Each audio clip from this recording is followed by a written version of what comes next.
So when we create a space in which we have our feet on the ground and we're here on the planet, but in some way we are connected to the divine, we're able to really be in our body, an open channel to receive the messages come.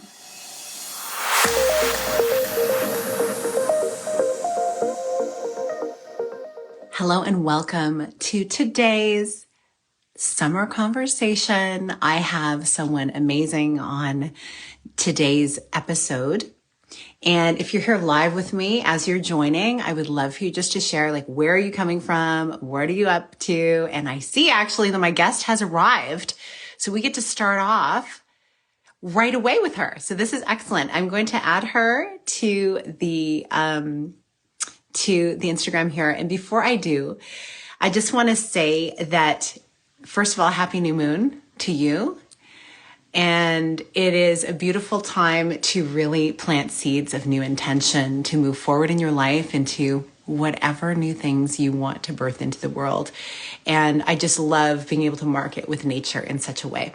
And this person who you're going to meet is someone she's really a soul sister to me and a business bestie.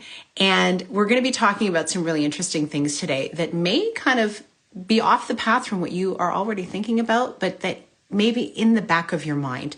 Now, Alex, she is so committed to helping feminist entrepreneurs activate their soul voice, show up in their wholeness to live out their world-changing mission. So everyone, I want you to please welcome Alexandra Hughes. And here she is now. Hello. How are you? Hey, beautiful Sheila. How are you, my love?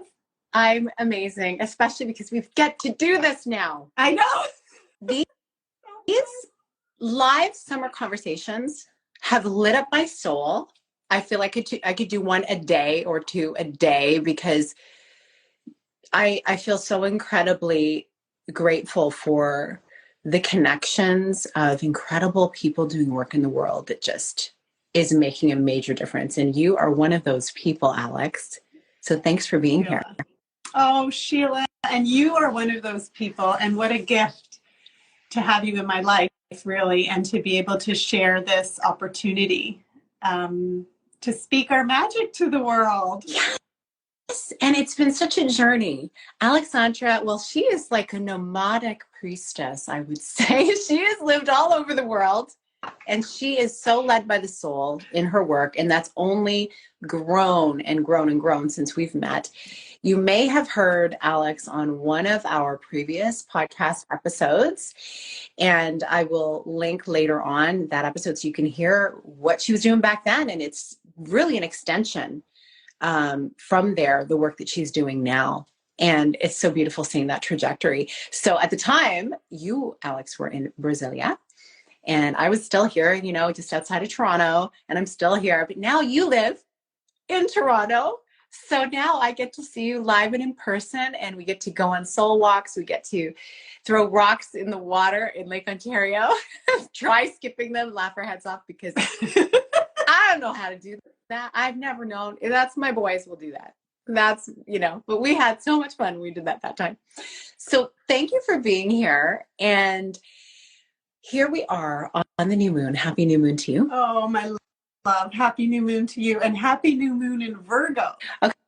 Okay. Now, I love all of these things. It's so interesting to me. And yet I don't steep myself in it so much to be able to speak eloquently on this. So I'm going to let Alex explain to us what this means. Tell us what a new moon in Virgo looks like for those of us who are not all right. as much.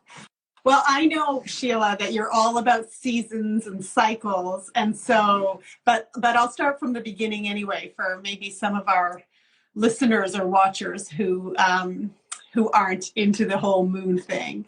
So a new moon is a really wonderful time where the energy is primed to start something new. We've just stepped out of a dark moon where we can think about it like a winter, where we really take time to go inwards and hibernate and intuit and allow messages to land, allow for our soul to speak to us. And so when the new moon, that just tiny little bit of light, that sliver of light just opens up, it's the beginning. It's like the beginning of spring. It's a wonderful time to be setting intention, to be planting seeds around what we want moving forward, what we envision for ourselves moving forward. And each new moon is coupled, is coupled with a zodiac sign. So this one, we're in Virgo seasons. So this new moon is coupled with Virgo. And so even though the word Virgo, which originates from the word virgin, is sort of colloquially known as, someone who has not engaged in penetrative sex, basically. In today's world, that's what we understand it to mean. But the word actually originates, and this is really interesting when we start to think about how words take on new meanings over time, depending on the systems that they're a part of. But the word virgin originally meant a woman unto herself. So a sovereign woman, a sovereign lover, a woman who does not have a man and who does not need a man. She's independent, she's autonomous, she knows herself. And even the moon priestesses who were around thousands and thousands of years ago, they were referred to as virgins, not because they didn't have sex. They were actually practicing sex magic, but because they were autonomous and unto themselves. And so if we think about Virgo season, or Virgo energy, then we can really think about that sovereign woman inside of us, that woman who is working towards autonomy and independence and self-sourcing, right? Self-sourcing. And so as we step into this moon cycle, I would invite everybody to connect with that part of themselves and just check in and see how she's doing. How sovereign do you feel in your day-to-day? How much does your world feel like your own? Your life feel like your own? How centered are you?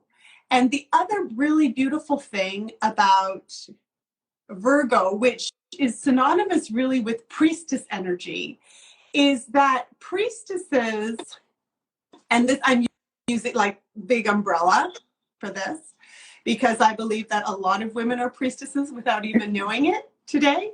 But priestesses are really women who are representatives of the divine here on earth, and as such, they're like you and me, Sheila. They bring cosmic ideas and divine downloads that come in and down and turn them into materiality. So when we're setting our intentions, I'd invite anybody who's listening here or watching to think about, what are your priestess intentions? What are those things that as a sovereign woman, you are going to turn into matter? You are going to alchemize into matter. And what do you need to do for yourself, in yourself, in order to be the woman, the Virgo, the priestess that does that? Hi, Darcy. Hey, Darcy, welcome, and welcome everyone who's joining. And I just want to say it's so interesting because this type of language, if you're not familiar with it, it may like bring up like questions or triggers even, because it's like, whoa, like we don't typically hear this type of language in our everyday conversations, unless, you're hanging out with us and chatting. And here's the thing. Oh, thanks, Darcy. The thing that I find so interesting, though, is when we really delineate historical meanings of words, which we don't do enough. We just kind of accept what's been handed down to us. We can have a distorted view of really what certain things mean. And, it's very clear, like Alex and I are dear friends, and, we have our various belief systems. And of course, like my background, my Jesus following beliefs would in some ways kind of maybe send me down a questioning path in terms of looking at all of this. But I'm so grateful to be able to look at these things in conversation and in contextualizing them with someone like Alex who studies this kind of stuff. And the thing that I really, really find, and we're going to get into this, is there's a reason why things were one way and then they became another way.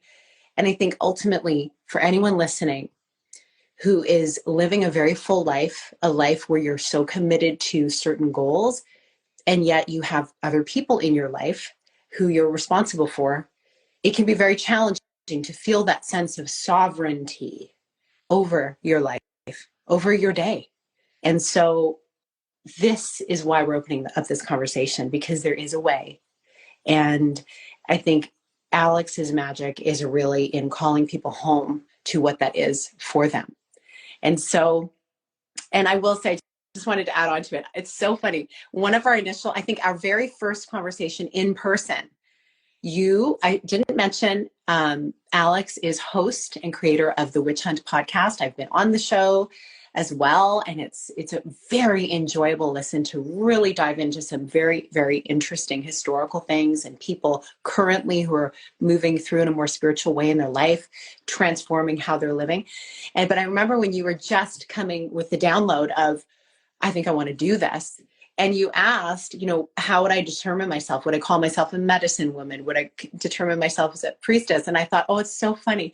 It took me back to being a child and meeting. I went to the Anglican church at the time growing up, and we would have like the reverend over and his wife. And so one day, like we'd have them for dinner or something.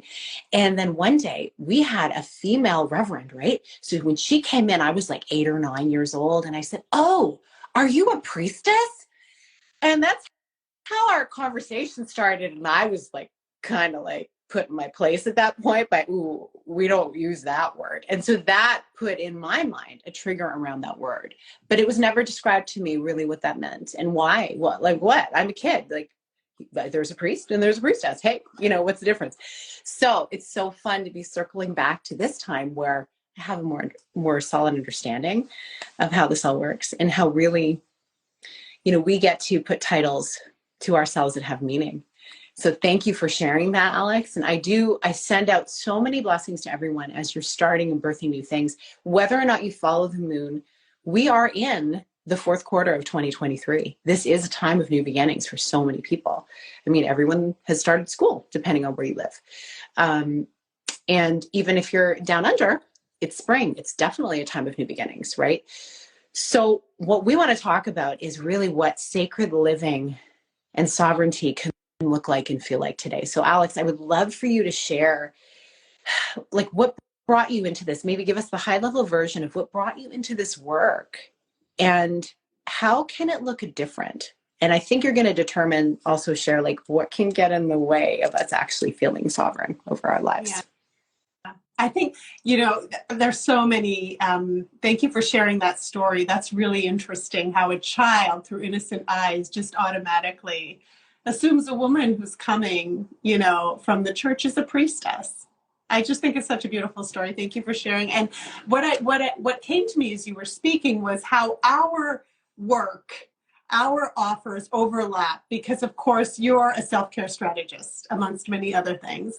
But I really feel like, and it's the same answer to your question, how did I come into this work? Because for me, being busy, doing stuff, and I think this is true for a lot of humans and a lot of women, being busy, doing stuff, ticking things off our list really is what gives us a sense of self-worth. It's what we were celebrated for. It's what we got good marks for. It's what we were, rewarded and validated for forever. And so we kept on trying. And really, we were talking about like spring and seasons and stuff, but the perpetual spring, the perpetual summer, the perpetual seasons of creativity and productivity cannot exist sustainably without the other two seasons of the year. Right. And so when we talk about self-care strategy, or when we talk about what it takes in order for us to start to really honor our calling or hear our calling? The answer is really very simple, and it's time to ourselves. It's time to nurture ourselves, and it's time to take care of ourselves.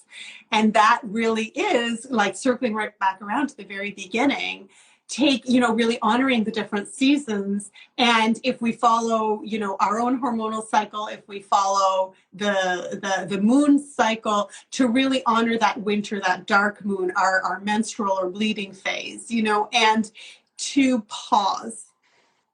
And because in the pause, and for so many of us, was it Glennon Doyle? No, it's Brene Brown, who talks about how being crazy busy is just another numbing mechanism. And I know it. I know that numbing mechanism all too well. I have been at my desk and my body's been like, time to go. And my brain's like, you're not going anywhere. And I stay there, right? And there's something about like getting stuff done that gives me the dopamine hit, that makes me feel good about myself, and not being able to retract and just be and just go for that walk, or really like take time to journal, take time to reflect, take time to meditate. Because when we do that, truths come up. And sometimes they make us feel very uncomfortable. And they tell us things we don't want to hear. Like maybe they'll tell us, oh, I don't actually really like my job, or, oh, maybe I've got to shift my parenting style, or, oh, I need to speak to a therapist, or, oh, this relationship needs more than a little bit of tweaking, right? So like, these are the things that we avoid, and keeping busy helps us avoid them. So when we in order to step into that sovereignty, in order to really honor our soul's calling, in order to even hear our soul's calling, we need to create space for it. And in my world, that space needs to be sacred, because in my world, our soul's voice is sacred. And so really kind of accelerating, facilitating the awakening of what I believe to be like an inherent inner wisdom that has been basically pushed down and silenced by the busyness and so many other things, which we can get into if there's time, a few of them anyway. That's really what's been kind of holding us apart from our whole selves. Does that make sense? It makes total sense. And, you talk about like, there's so many elements that will keep us there. There's so many elements that will make us feel very busy. And there's so much that we don't know why. We don't understand why. And it's been baked into us. And you often refer to, it's the patriarchal soup we've been swimming in. And sometimes when people hear anyone speak about patriarchy, they just think, oh boy, here we go with the male bashing. But that's not what it is. Like if you've read the book, and we all love, a number of us love to share this book called Patriarchy Stress Disorder. What it really talks about is everyone, men and women, have been impacted by the negative side of patriarchy, which is really, it's causing even men to feel like they have to live up to this impossible standard and hold down the fort in all these regards and be so strong and never be able to show emotion and win at all costs. And again, never rest either. So it's not helping any of us. And so when we talk about disentangling from that and seeing that that's just baked into us, there's nothing wrong with us. Like it's okay. We come by it naturally. There is a way for all of us, each and every one of us, to disengage from it. And you talk about the alchemical power of soul work and ceremony. And I love how now here's one thing about Alex you need to understand. Okay, she is a soulful copywriter. So if you're looking for someone to write for you, to put copy out for you, I'm like a shameless plug in the middle here, but I just have to say, the way you articulate someone's message is beautiful, and you have just a wonderful way of expressing yourself and in written word as well. But the way you say alchemical power of soul work and ceremony, I love the term soul work. And that's really what I refer to my self-care strategy work as, because it was given to me as a divine download. As I was walking under the trees and thinking about, what's next, and I feel a change coming. What could happen? And it was downloaded to me. And so that's why I call it my soul work. And I believe that you're doing your soul work as well. So talk to me about the power of all of this with ceremony at the basis and with sisterhood, for those of us who are women watching this, like the power of sisterhood in ceremony as well. Yeah. Yeah. Yeah. It is. It really adds a whole other layer and element. And I also want to say thank you for speaking to that patriarchy piece, because, you know, it's true. The immediate response is, this is male bashing, but it really is, we're talking about a system that hasn't been supportive of the whole of the man or the men, you know, coming into themselves. And in fact, and the whole of the women, or I'd say whole women, or women becoming whole in and of themselves. It puts us in very boxes that kind of keep us separate and divided. But the other thing is that I feel like women actually have one particular advantage in the patriarchy, and it's sisterhood. And whereas men have been put into these boxes that are quite isolating, they don't have people to talk. Not only are they not allowed to feel a whole bunch of different feelings that make them vulnerable, they're not allowed to talk about them. Whereas we're allowed to feel these feelings, and boy, oh boy, are we good at talking about them. So, as you and I both know. So I think that's a really important point. But just to speak to the ceremony piece, the thing about I find it really difficult to put into words, and I'm practicing doing that, so bear with me. But when we create a liminal space, so when we create a space in which we have our feet on the ground and we're here on the planet, but in some way we are connected to the divine, you know, and there are different ways of doing this. I combine deep theta meditation, intuitive-led movement, journaling. Like, there's so many ways for us to bypass our rational mind, our brain that's just programmed to think all the time. If we're able to bypass that and really be in our body, an open channel to receive, the messages come. And so the work I do, or the ceremonies that I facilitate, are all about creating spaces and then facilitating processes through which really women get out of their own heads and kind of turn off the pre-programming, right? And then from there, messages come, and they come in funny ways. They could come in some kind of a metaphoric visual. They could come in something that you write down on a page and you're not even sure, like, where did that, you know, I didn't think that, where did that just come from? You know, it can feel foreign in the beginning, and then as you get used to it, it's like a nudge. It's like that calling or yearning to do something, you know, that. And if you think about it, the times that you followed your gut, the times that you've had that intuitive hit and you've gone for it, you've never really regretted that, right? It's always worked out. And so what I'm doing in ceremony is really creating a space in which those hits can come to you, bang, bang, bang, bang, bang. And also a space in which you can become aware of what has stood in the way, and then very consciously release it and let it go, so that you're opening up for those hits that I just mentioned.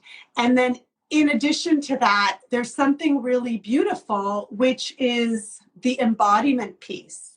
So that when you start to receive these kind of messages and are open to them, you can also come into a place where you're actually embodying the woman who needs to take those hits forward, who needs to take those divine downloads and turn them, again, circling right back around, from idea into material reality.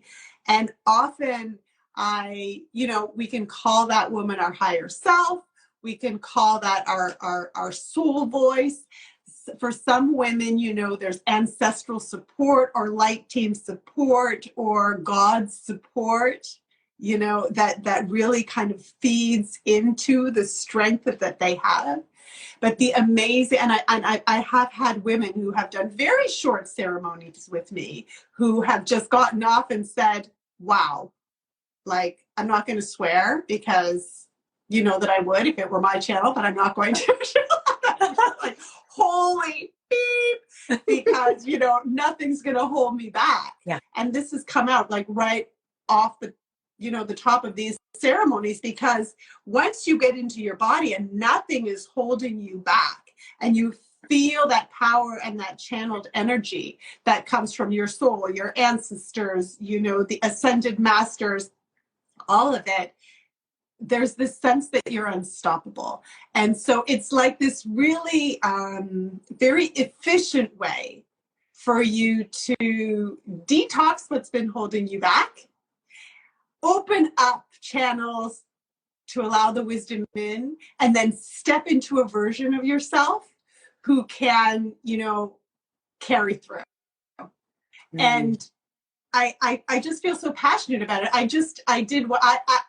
facilitate them, and then I also attend them. And I attended one earlier this week. And again, it felt like a total and complete rebirth, Sheila. Like, mm-hmm. I am ready to take it on, mm-hmm. I'm unstoppable now.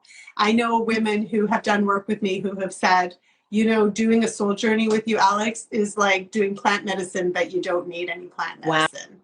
Wow. And I don't know if you've been hearing about like the impact of plant medicine and therapy that's current, legal in some places, being explored in others, but the powerful healing power that it has.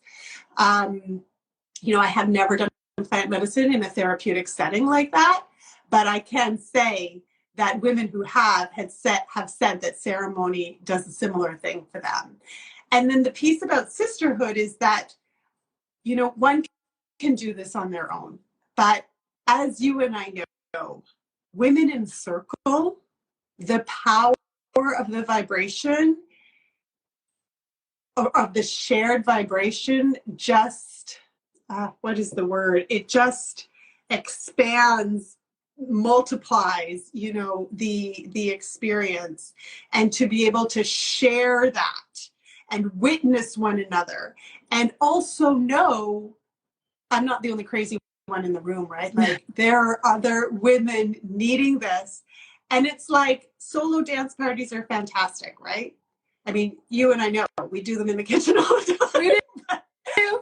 But like, spiritual women coming together and dancing together, that's a whole other vibe, whole other level. And so really, I think that when you couple ceremony and sisterhood together, you're just creating a space for a transformation that's incredibly potent and also, I like to say, sustainable, right? Like, it's not just a one go, let's just do it and take it off, and then we're going to forget about it. These things, they stay with you. Once it's in your cells, once you've experienced this alchemical transformation in your body, and you continue, obviously, to do the work and be aware of the patterns that have come up for you, then it's there forever for you. And unfortunately, or fortunately, there's no going back, because sometimes I think, like, couldn't I just be normal and non-magic? Wouldn't life be so much more simple?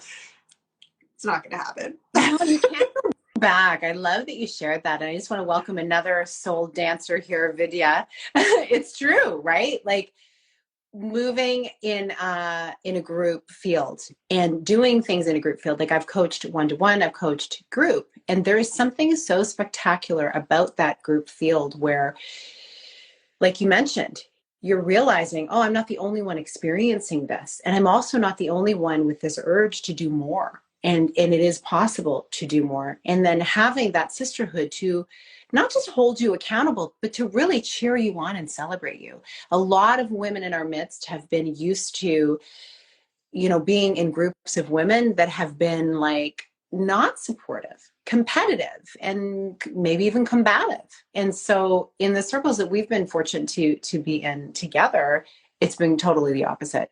Just a celebratory, let's raise each other up, because I really, really believe, and I think it's catching on I see it around me. I see it locally and in the online space, where women are coming together, and actually groups of people, period, are coming together to rise and to encourage each other along, because we all know we just don't want to do life the way it has been. We don't want to, have success at all costs. We want to have success.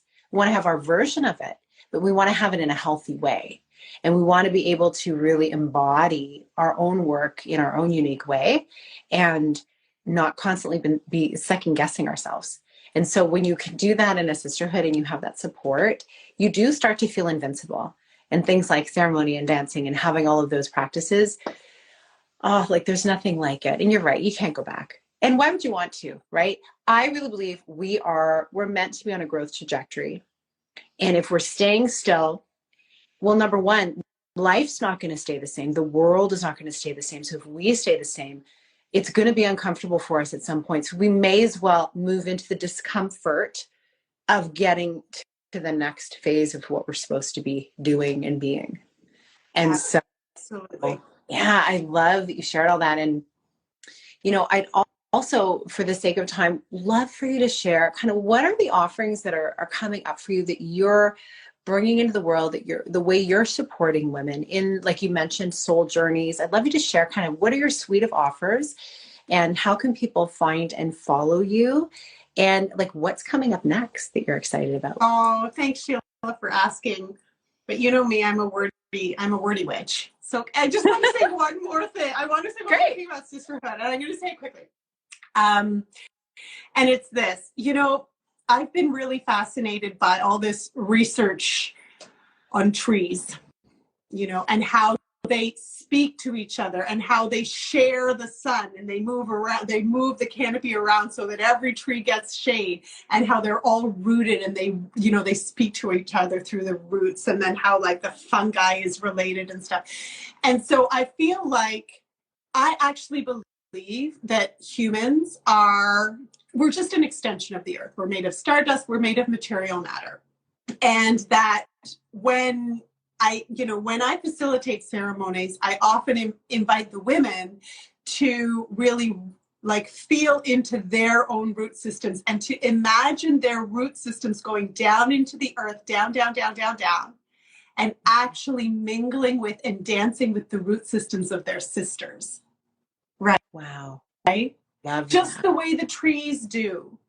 And so as our earth is speaking to us so very clearly that it's time for something to shift, that we need something sustainable and regenerative, and that kind of success that humans used to be going for just isn't cutting it anymore, because A, it's not making us happy, it's really burning us out, and B, it's exploitative to other humans and to the planet.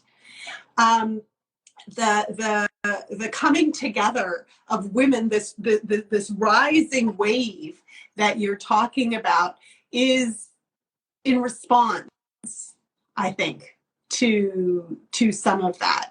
And so that's why doing ceremony together just makes so much sense, right? We're not a tree isolated. A tree is not just a tree. A woman is not just a woman, And when we share the sun, and when our roots dance and merge with one another's underneath, then we're holding one another, and we as we rise. So anyway, I just wanted to say that. So okay, now we'll just.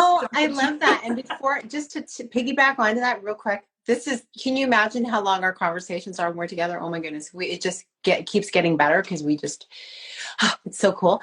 But what you were just saying, I love so much. I love the root systems connecting, and also like a practical example to help people understand, which was recently brought to my attention that I never really had thought about. When you're in a city and you go to a particular area, and there's maybe like an awesome restaurant, there's another restaurant across the street, there's another one down the block, there's maybe a collection of restaurants. and they all are thriving. If you see a restaurant sitting alone on a street, where's the traffic? Maybe people will go to it, but are they going to just only go to that restaurant? Like who's going to see that new restaurant? So there's kind of a practical example of like, you can be on your own and, well, you know, you can do okay. But if there's a collective of you, you know, like these businesses I was referring to, you actually benefit from each other, right? Sharing what your offerings are and connecting with other people. Like, we all reach more people, and there's more energy in that whole area. And people want to be a part of robust, beautiful energy.